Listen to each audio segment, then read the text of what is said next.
In this episode of Need to Know Influencer Marketing, we're going to talk about the Dollar Shave Club and how they're using influencers to push the needle yet again. Hello, marketing fanatics. I'm Mark Fidelman of Fanatics Media. Joining me is Gil Eyal, CEO of Hyper. Gil, Dollar Shave Club, do they really need influencers? I mean, look at the videos they're producing. They're all in the millions. I think they're a company that grew out of this enormous viral video initially, and then they tried a new product, which was wet wipes for the man in the bathroom. Hi, me again. People ask me, Mike, when are you going to do video number 2? You want to talk about number 2? Great. Let's talk about number 2. Fortunately, there's a better way to wipe your messy bottom. They're called One Wipe Charlies, and they're butt wipes for men. Butt wipes, Mike? Yeah, bitch. Butt wipes. What's a bitch? The video was still hilarious, but it didn't really sell, and I think they learned something about viral. A bad product still doesn't work if it goes viral. Yeah, I mean, you got to like the product. I mean, I think that people are just watching that just to see what they did next. It actually was pretty funny as well. But with this shaving series and the shaving box that they have, they've got 24 influencers that have produced 69 videos so far, and most of them are doing fairly well. I think, it's a great thing to kind of position influencers with the Dollar Shave Club in their own content. So it's not like they're inventing a new ad or commercial around the Dollar Shave Club box, but they're just adding it either to the end of the video or appending it in the middle. What do you think about their tactics? I think it's interesting. I haven't seen anybody else do it before, but it's basically merging the pre-roll or the post-roll advertising with the actual person from the video that you just saw, and it feels like a much more cohesive and right connection.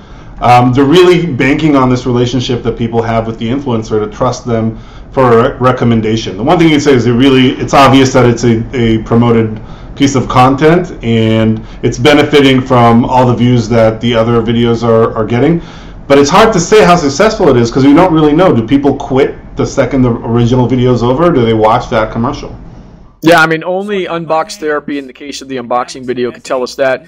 And they started off with, the title of which is Samsung Galaxy S8 Does It Suck?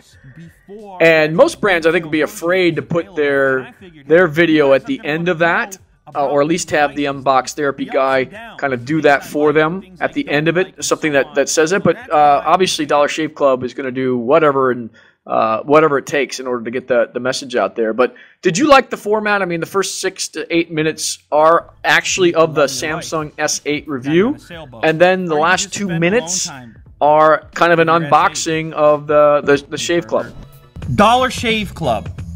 You heard that name kicking around in the past. You're probably spending a boatload of cash on your razors right now. You get a package in the mail. They take care of you once a month. Now you're thinking, wow, once a month? That must be expensive. It's not.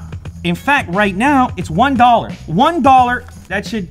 Yeah, I think it was a good choice, and specifically Unbox Therapy was a good choice because he will give bad reviews if the product sucks. So he's known for putting his name behind what he really thinks about the product. Specifically, the video, the commercial that they made at the end was kind of bizarre. The guy that's shaving looks miserable. the Unbox Therapy guy looks super happy and super excited, but the other guy is like, give me back my Fusion. Yeah, why didn't they have the Unbox Therapy guy shave off that beard? Oh, that probably costs a lot of money. But I think the format itself is really interesting. It kind of keeps you in that thread. You chose to watch them. You're still feeling like they're unboxing the Dollar Shave Club box. It looks a lot less exciting and a lot less interesting than the Samsung box, to be honest, which is one problem. But the concept itself is good.